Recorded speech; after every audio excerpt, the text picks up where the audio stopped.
ജൽജീവൻ പദ്ധതിക്കായി എടപ്പാൾ ടൗണിലെ തൃശൂർ റോഡിൽ പൊളിച്ചിട്ട ഭാഗം ഇനിയും അറ്റകുറ്റപ്പണി നടത്തിയില്ല. ഒട്ടേറെ വാഹനങ്ങൾ കടന്നുപോകുന്ന റോഡാണ് മാസങ്ങളായി തകർന്നു കിടക്കുന്നത്.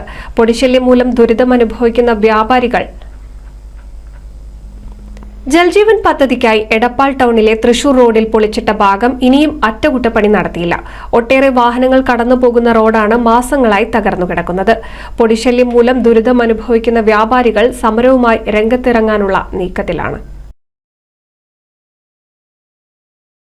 പൊടിശല്യം മൂലം സമീപത്തെ വ്യാപാരികൾ ദുരിതത്തിലാണ്.